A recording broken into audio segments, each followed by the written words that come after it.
Why Bitcoin crashed and what does Michael Saylor say? Have you ever wondered why Bitcoin, despite its revolutionary potential, continues to be so volatile? And most importantly, how can Michael Saylor, a billionaire and ardent Bitcoin supporter, maintain such a positive opinion even during a market crash? If you are an investor or just a crypto enthusiast, this is a question you should be asking yourself. In today's video, we explore Saylor's take on the recent Bitcoin crash and why he thinks it may have been planned. Hello everyone and welcome to our channel dedicated to the world of cryptocurrencies. Here you will find market updates, project reviews and advice to help you make informed decisions in the world of cryptocurrencies. I invite you to follow me on the channel to always be updated. Michael Saylor recently appeared on CNBC, where he discussed his long-term predictions for Bitcoin. According to him, one Bitcoin will be worth $13 million per coin in the next 21 years. That's no small prediction, but Saylor has a solid basis for this number. Bitcoin currently represents about 0.1% of the world's capital, and Saylor believes it will grow to 7%. While this prediction may seem bold, the history of cryptocurrency is full of surprises, and Saylor has never been shy about making bold claims. However, his predictions are not limited to the long term. He also made a more short-term prediction, stating that within 5 years, i.e. in 2030, the value of one Bitcoin could reach $3 million. But why such optimism when Bitcoin currently seems more vulnerable than ever? Saylor's answer is simple: Bitcoin is hard, fast, smart money. Over the past 8 days, we have seen massive outflows from Bitcoin ETFs. $1.2 billion has been withdrawn, causing a noticeable impact on the price of Bitcoin.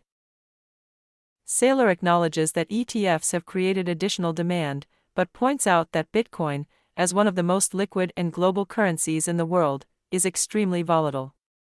In other words, this type of behavior is normal for such a new and reactive market. It's important to keep in mind that Bitcoin is an asset that can be traded 24/7, making it unique in the global financial landscape. Another interesting point is that Bitcoin, unlike real estate or other traditional assets, can be sold quickly in panic situations. You can't sell an apartment in New York in a few minutes, but you can certainly sell Bitcoin in a few seconds. This ability to be liquid money makes Bitcoin a very attractive option for traders looking for volatility and short-term arbitrage opportunities. One of the most debated questions about Bitcoin is whether it can be considered an uncorrelated asset. In theory, Bitcoin should behave like digital gold, providing a safe store of value in times of crisis. However, the reality is often different. According to Saylor, Bitcoin's correlation with other markets may vary, but in the long run, Bitcoin will continue to grow. Volatility, he says, is not a flaw, but an intrinsic characteristic of this asset. In fact, Bitcoin has grown 44% annually over the past few years, with volatility ranging from 40 to 50%.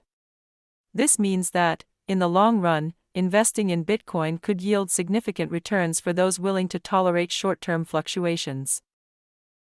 Michael Saylor predicts that over time, Bitcoin's volatility will gradually decline to 25%, and it will deliver returns higher than the S&P 500. Bitcoin's recent 32% crash was a blow to many investors, but Saylor says it may have been planned. In the long term, the prediction is that Bitcoin will become an increasingly stable and secure asset. However, in the short term, it will be subject to manipulation and unpredictable market movements, especially by traders who take advantage of its high liquidity and volatility. Saylor argues that one of the key factors in Bitcoin's future growth will be custody by large banks. Currently, we are waiting for major banks to start storing Bitcoin in a similar way to traditional assets. When that happens, according to Saylor, Bitcoin will take another big leap forward. It is a slow but inevitable process, and it represents an important step forward in the financial revolution of Web 3.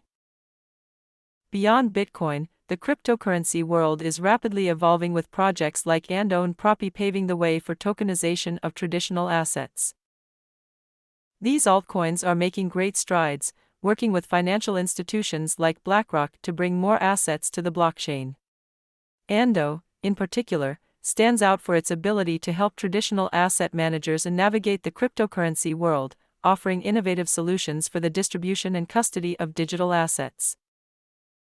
Propi, on the other hand, is a leader in real estate tokenization and is becoming one of the dominant players on Ethereum, taking advantage of the scalability of Layer 2 chains like Coinbase's platform Base.